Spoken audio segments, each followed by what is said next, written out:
So my belief is that you cannot pour from an empty cup. So the first thing for anybody is to fill their cup. Think of three pieces of pie, where one is mind, one is your body, and one is your soul. So if you are not meeting any of those one pieces of pie, there is no way for you to give back or give anything to the people. Welcome to the Executive Connect podcast, where we explore the strategies and innovations that leaders are using to navigate today's complex workplace. Today, we're thrilled to have Nishtha with us. She's the head of innovation and digital technologies at Takeda, as well as the president of the Healthcare Businesswomen's Association, HBA Mid Atlantic Chapter. She's a recognized leader in the biopharma and healthcare industries, particularly known for her expertise in AI, digital innovation, and digital health. Nishtha, I'm so excited for you this year. You've received the most influential women leader shaping the future of healthcare 2024 from CIO Look magazine. Congratulations, and thank you for being with us here today on Executive Connect.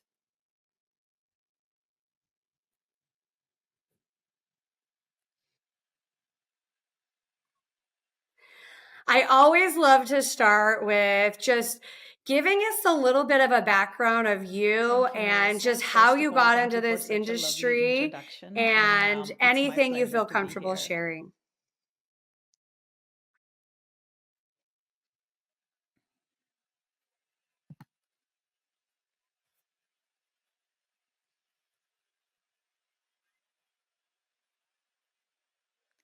Sure. So thank you for asking that question. So again, come originally from India. So I immigrated to United States in 2011 to pursue a master's degree in biotechnology.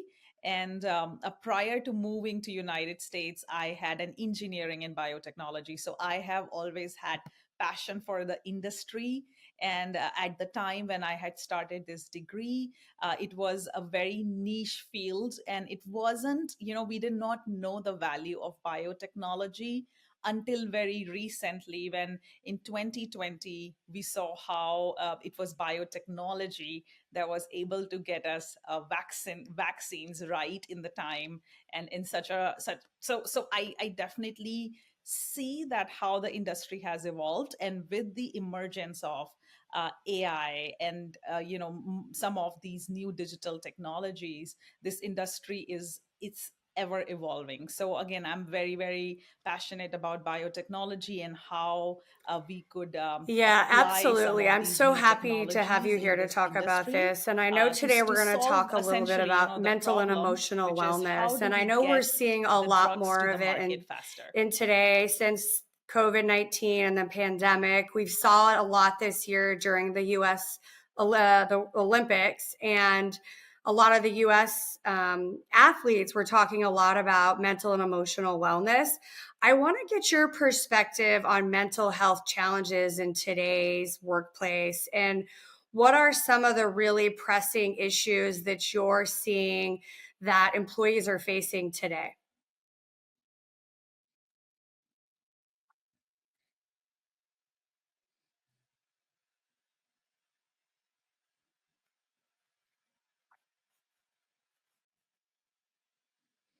Yeah, so firstly, in today's workplace, as you may have seen, some of the companies have said, okay, come back to the office, where people were working remotely. But then there are still a lot of companies that have said, okay, we are in hybrid mode.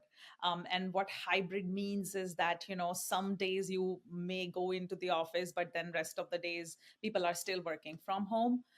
Again, what I would say, and what I've heard from my employees and from my coworkers and everybody is that the typical mental health challenges that people face is burnout, which typically is resulting from chronic stress and exhaustion from constant work demands and performance pressure. And this is most certainly because of remote work environment and those hybrid environments. In addition, people are suffering from the general stress and anxiety that has been, exacerbated due to some of the economical uncertainty that's evolving, insecurity, and the fear of layoffs. And downsizing, which we have started seeing in the last 1.5 year and has been still emerging. So again, Yeah, I I do. definitely think I a lot absolutely has to agree do with with the the remote burnout and from chronic hybrid stress. kind of I've been workplaces, that taking that knee it's not the days, old right? workplace, Something but as it's a simple very as different taking and a day evolving off just to workplaces now. run errands, to get out of my head, to go exercise, to see my doctors. They're really important to take those times to decompress, to get away from technology, just to do some things that you have to do in your personal life and really take care of yourself and your family and any of your hobbies. So, I want to talk a little bit about digital technology and constant connectivity that's contributing to workplace stress. I know, like, we're constantly on these days. Our phones, our computers, our doorbells, our everything's attached to the internet, attached to us, and our watches, everything. We're always on 24/7, and how it really affects our brain and our body. Ready to lead smarter and invest wiser? On the Executive Connect podcast, we unpack executive strategies for wealth and influence. Hit the subscribe button now. Don't just watch, act. Yeah, so definitely the constant influx of emails, notification updates, it's very overwhelming, and it can lead to not only decreased focus, but difficulty in prioritizing what needs to get done and what I would do later, and also it's just becoming increasingly stressful to manage, because and there is also information fatigue because there's just so much information to process. And what I hear is, back in the day, this used to be what we would process in multiple years. So now in a single day, we process so much information that our ancestors used to process. They used to take many, many years to process the same amount. And then also the technology is constantly changing. So it's like, with Gen AI and how fast it's just taking over the industry, there's a continuous need to learn and adapt to these new technologies. And it's very difficult for those who in general keep up. They struggle to keep up with such technologies, so it's additional source of that stress and the pressure. And it's potentially impacting job performance and satisfaction for anybody in the workplace. And overall, there is digital distraction most of the time, because now, as we operate in workplace, there are multiple tools, digital tools that we have open at the same time. And because of the remote nature, sometimes you get pinged on the phone, on the Teams chat, or on the Zoom chat. So depending on how many technology platforms a person is accessing at a moment, it literally is just distraction the whole time. So Yeah, overall, I these are absolutely not agree. everything. All these And things not are just your work, reducing the your personality personal and life too. If increasing you the have stress social level, media and just channels, your making own it hard for personal employees to emails, all kinds stay of things focused. inside and outside work. And I know I'm asked a lot when I speak to different groups about how to juggle work life balance from, you know, in a modern way. A lot of times people are wondering how to do it, how can they do it? And I think from my perspective, I believe in work life integration and making it work. And, some days we're going to be not balanced. We're going to be spending more time with our job, and other days we're going to be spending more time with our family. And so I want to get your philosophy about balancing mind, body, and soul, and really talking about this work life balance. Is there such a thing? How is it evolved with digital technologies?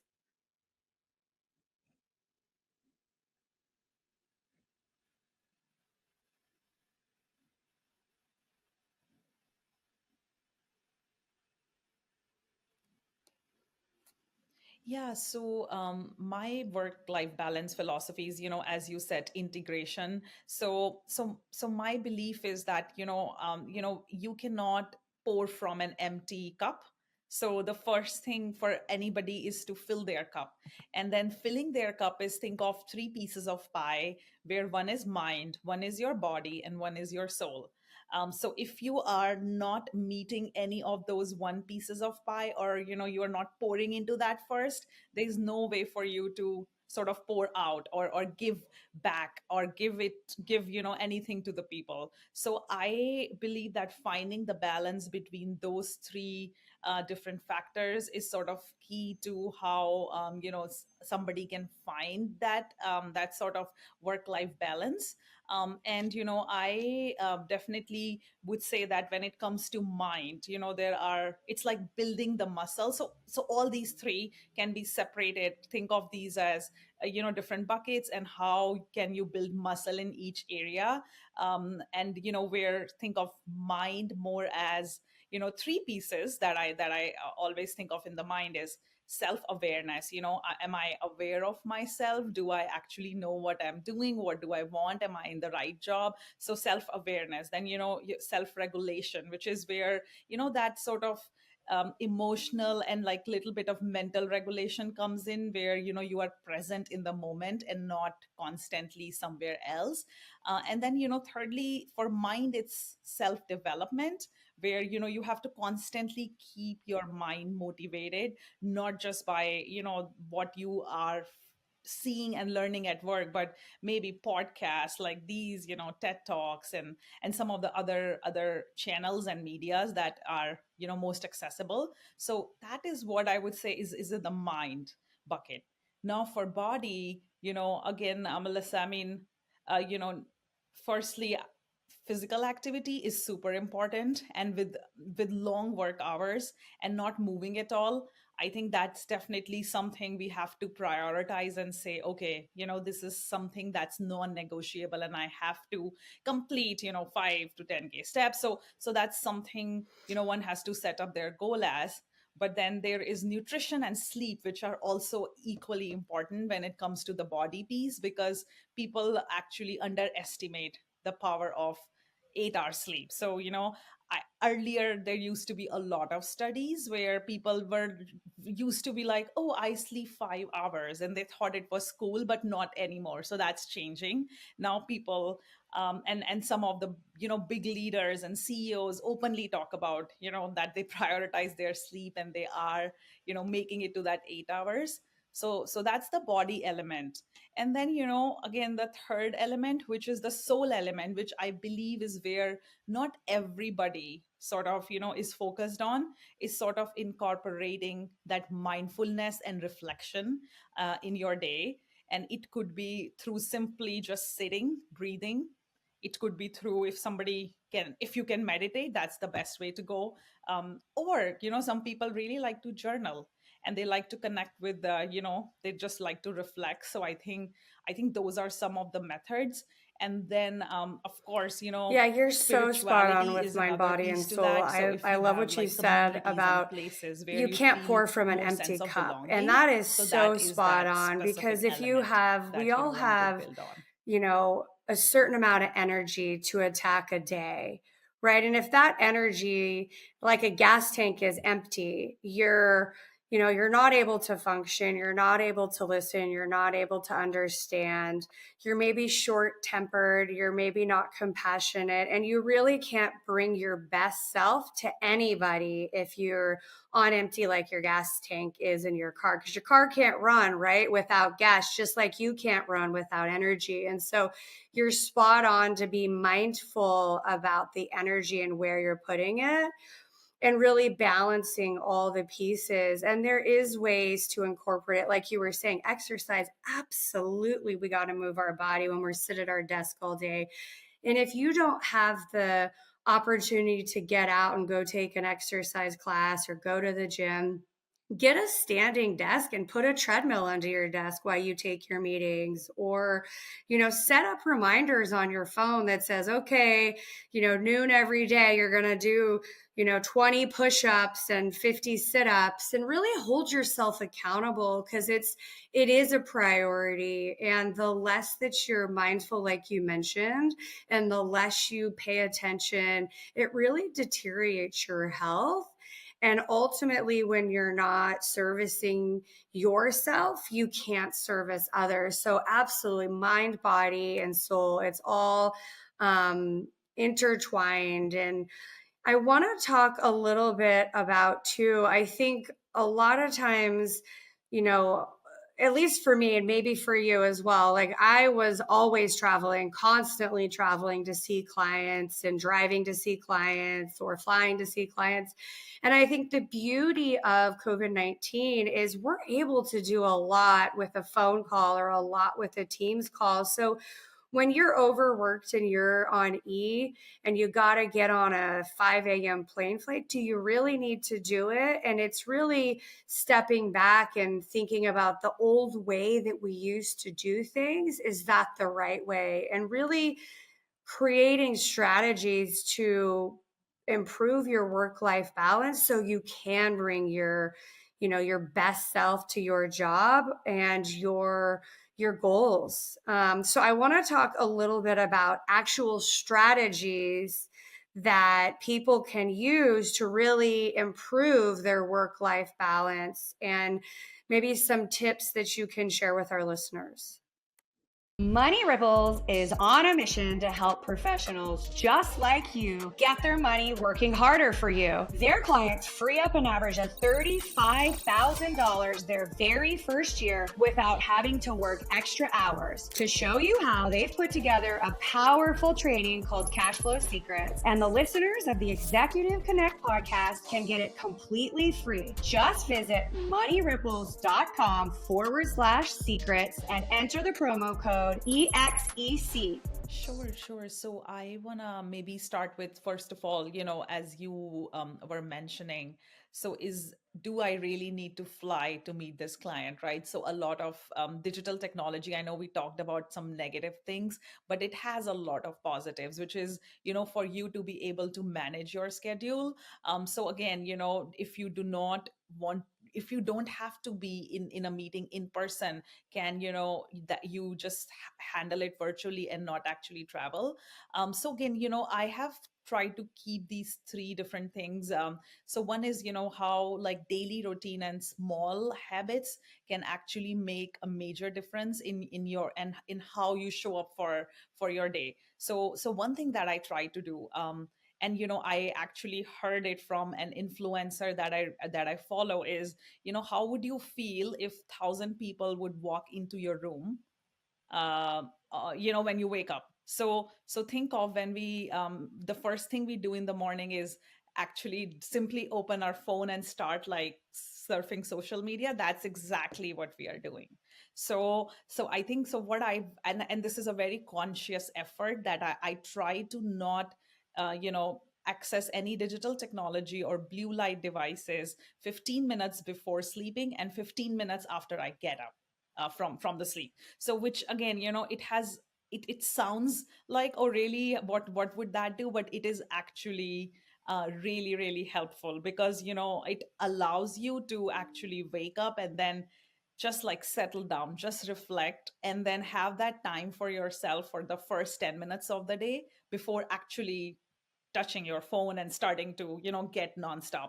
Because like in past, the first reaction would be picking up the first thing I would check is the email, right? Like work email, what did I receive from last night to now. So I think that is something that I saw has worked for me. And again, I would love to share that it's only 10 minutes or 15 minutes maximum before sleeping, and after you wake up. Hard habit to build, but possible. And then in after that 10 minutes, if you can build like 5 minutes for that breathing or sort of mindfulness or meditation. Again, it's something, it's a preference, it's a personal choice. I know some people like to get up and they like to stretch, instead of, like kind of just breathing and focusing. So whatever works for people. But again, that first 10 minutes and last 10 minutes of the day can actually set the tone for the day really well. So that's just the part of, the hobby that could be changed. Now the other piece that I sort of implemented during pandemic, and which was when I was working remotely a lot, and even though, I was hybrid employee after a point, but there were days I had no boundary, where, there was like 6 p.m., 7 p.m., and I'm nonstop going constantly. So again, this was a strategy that what I did is I joined a health club, and that health club is called as Orange Theory. And what they do is basically you sign up for classes, and you have a times class. So if I have a class at 6 p.m., and if I don't show up, then I will have to pay exactly the amount of fee they had initially charged me. So basically, I'll have to pay double for the class for not showing up. So I signed up for those for 6 p.m. every evening. So which would mean by 5:30 I have to stop working. And what happened was, after 2 or 3 weeks of doing this, I actually somehow was able to manage my time better and wrap up things by that time. And So I again, think you're initially it spot was on not the part scheduling of it. what And I because you're was, more likely, used like to, you but said, to I do think it something somehow if it's worked. So scheduled just and these paid certain for very small versus things, just saying, I'm and going to sign up for a had major gym and I'm going to impact. go Monday, Wednesdays, and Fridays. Well, really, you're just out that Yep. monthly fee. But if you schedule a massage or a gym class or a trainer, you're actually out more than just that. I think that's spot on. And I think the other thing too is knowing when you exercise best. Like for me, I'm an early morning person, and I Yep. I get up, and exercise works better for me in the morning than it does at night. At night it's harder to get through it. And so I think it's knowing who you are and when you Yep. work best. If you're the kind of person that likes to hit the ground running in the morning and you're tired in the evening, maybe it's a lunchtime for you, or a 30-minute break to go catch a quick class. Or and it really goes back to what you said, the mindfulness and learning what works. So if you show up to the gym at 5 and you're on E, you're not going to get through your workout. You might do a C level or less effort, and you're tired and you leave. So then try morning, try lunch, try the weekends. And so I think it really just goes back to what you were saying, understanding the way you work best and giving yourself time. Getting into a routine of going to the gym, X days a week takes time to get yourself programmed and going. So give yourself some grace and give it like a good 90-day college try. And if you make a mistake, try again the next week, because it really is just reprogramming yourself to doing these things.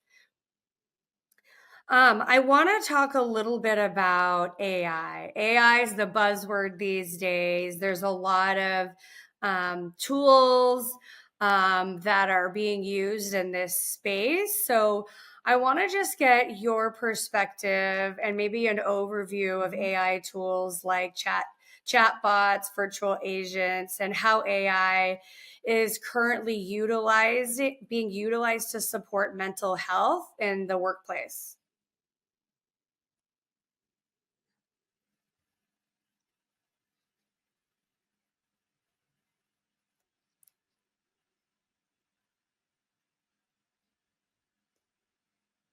Sure, sure. So before I talk about it, Melissa, what I wanna share is like a little story of when actually AI was introduced in this mental health space, which very few people might know. So it was originally introduced in actually 1966 by a scientist named Joseph Weisenberg, and he was a German scientist. He created a mental health psychotherapist bot, and the name of the bot was called as Eliza. So Eliza was supposed to emulate a kind of talk therapy where practitioner would often repeat their patient responses back to them. So for example, if a patient said, my boyfriend made me come here, the bot would say, oh, your boyfriend made you come here. So then the next thing would be, the patient would say yes, and then the bot would say, yeah, so tell me more. And then what so Weizenbaum was trying to prove that these bots are really really bad at understanding complexity of human emotions, but his experiment totally backfired him. And it turns out that people who got access to Eliza were very very enticed by active listening skills of Eliza, because it would say, tell me more, tell me more. And I think they people really just wanted to share and kind of not get any inputs. So again, this is a very interesting story, and this was like 1966. But then regardless of that, now mental health AI is back on the rise, where all a lot of AI systems are like human therapists, so to speak, are being replaced by AI systems. And essentially, I want to think of people here who do not have access to therapists, or people who want this access round the clock. So for them, these kind of bots are actually a game changer, because if, say, I really want to talk to someone which is after 8 p.m. or 9 p.m., when officially I may not have a physical therapist who would support me, these could work round the clock and really really help people to get the support that they need. And also the Yeah, and they're accessibility of using getting to AI therapists I've is seen a really lot of not stuff in the my best in scroll the country. recently. So AI yeah, so is definitely now detecting and you can see the diagnosing same mental concept health being back conditions on the earlier rise. than if somebody were, and not just mental health, a lot of other health conditions earlier than they would have if they continue to see a therapist. And you can create these personalized treatment plans, right, for AI through AI to people, correct? Looking to get paid speaking gigs, but you don't know where to start? The Speaker Lab has helped thousands of people build real profitable speaking careers with their proven system. Right now, you can grab their free one-page speaker success blueprint. It lays out exactly how to launch your speaking career and start booking gigs that pay today. Plus, you'll get invited to a live masterclass where Dan Irvin shares the 3 secrets top speakers use to earn an average of $16,000 plus per gig. Get your free blueprint at thespeakerlab.com/executive connect. Yeah, so again, how AI is working is basically it's analyzing people's speech text behavior. It can detect signs of somebody who's suffering from depression and anxiety, or some kind of mental health ailment, just by think of their social media post, or just by how they are texting. So based on their text, there is a possibility that AI can actually detect that this person doesn't sound like they are okay, so just by the language of it. So again, by detection of that, again, AI really can help in identification by doctors intervening early in the early before the person actually is needing the help. But then also in the personalized treatment space, where so there is no one size fits all kind of you know mental therapy approach, or psychotherapy. When you go to a therapist, they barely spend any time with you, so it's like between that 15 to 30 minutes that they talk to you, and then they try to give you medications or therapy based on that. But again, if there is a tool such as AI tools that could continue collecting your data through your smartphones and devices, and also be able to chat with you in this form, I think they can certainly create those personalized treatments for people.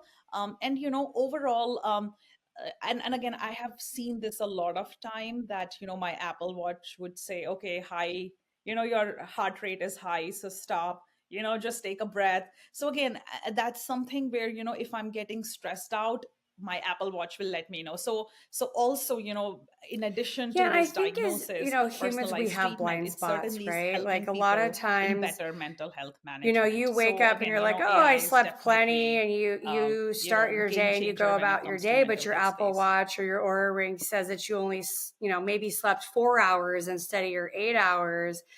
And so I think it's also this data, right, giving us the information that we might forget about, that we didn't sleep, or we were stressed all day and we're like, oh, I had a really calm day at work, but you look at your metrics and you had a really high stress all day. And looking like, how are, when you take down your day, what are you doing? Are you doing something you shouldn't after work, like eating incorrectly or drinking or doing other things? And so I think the data is really important, because we do have blind spots as people and we just kind of focus on the task and keep going and doing and going and doing. But like you said at the beginning, we're really overloaded, cognitive overload, being pinged for all different times at all different, needing all different things at all different times of the night. And I love what you said about like having an AI tool like at 8 o'clock at night, because regular therapy sessions are, really 8 to 5 standard hour, like 8 to 5. If you work from 8 to 5 and you can't get to a therapist until after 5, it's hard, right? So having like that flexibility in your schedule and companionship, that someone's going to actually listen for more than 15 and 30 minutes, is really important, because sometimes it takes time for people to get out what they're trying to communicate, and they're not always really quick to get it all out. And so like you said, they need more than 15 to 30 minutes to talk about it. So I love the idea of AI powered virtual therapist. Any other like visions that you have for the future integration of AI in mental health and work life balance that we haven't talked about?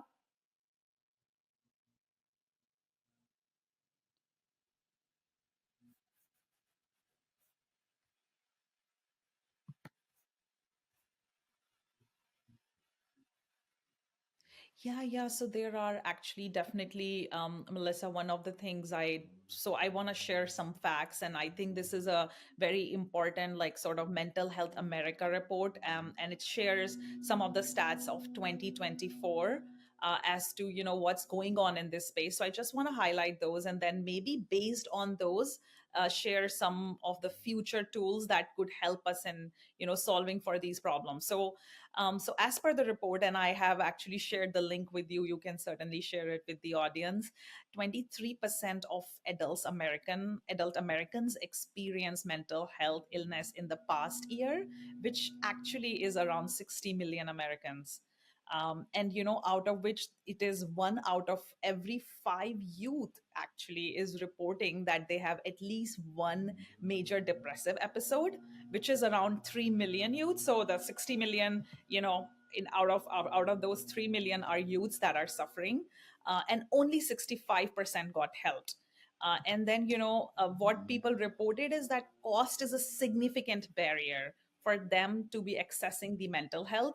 So every only 1 in 4 American actually is able to access the cost because of the cost. And people have reported that it has just gone up. So when it comes to AI, so think of, as these virtual agents come into play and more tools come into play, they definitely can improve that accessibility, which is a big issue at the moment. And again, when it comes to AI in the future of mental health, again, personalization is what we talked about. There could be these this access to the therapy.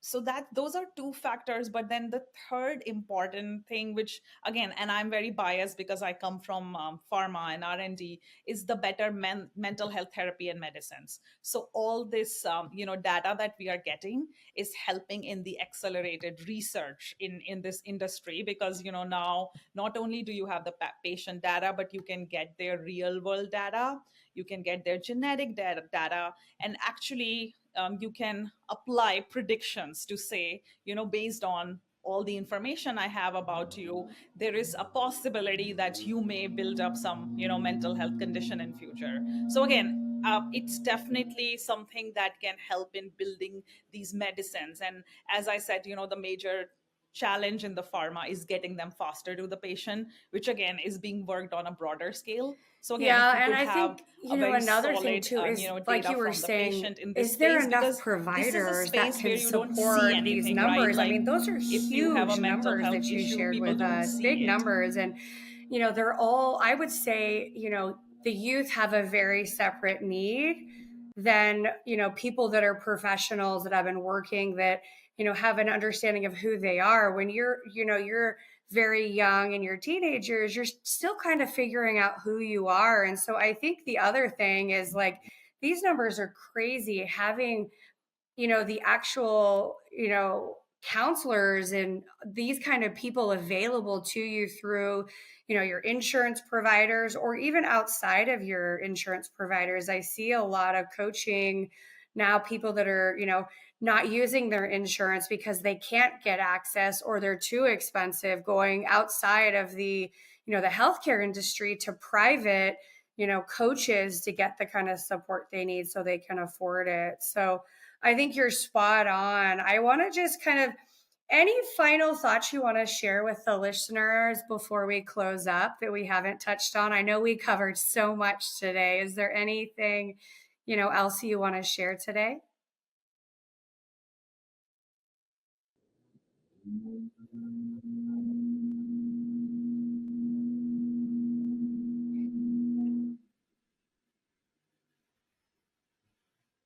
Yeah, so I think my final thought would be that obviously AI has a lot of potential to transform mental health support and work-life balance by, offering this personalized, efficient, scalable solutions. However, I just want to point this out that there's definitely that careful consideration needed on the privacy and the accessibility issues, which again, there has been a lot of regulation work that's being done in this space. So again, so that's something to keep in mind, that it's still an evolving space. So what I would maybe say as like call of action for folks would be that they start to use these daily AI tools in their work life, their work spaces, because and not see them as their enemy, but see them as their companion, because a lot of these tools, and specifically the one around Gen AI that can help you in more of content summarization, creation, etc., are here to stay. Yeah, So I absolutely. definitely, And that's thank that you. would I be want to my thank you final so message, that much for being it's here it's still today. I know coming you're and it's going to very evolve, so we busy, should and see it I more as want an to congratulate opportunity, you again on your than as a threat. 2024 Influential Women Leaders Shaping the Future of Healthcare. That's a tremendous award. And thank you so much for all you do. And again, thank you for being on the Executive Connect podcast.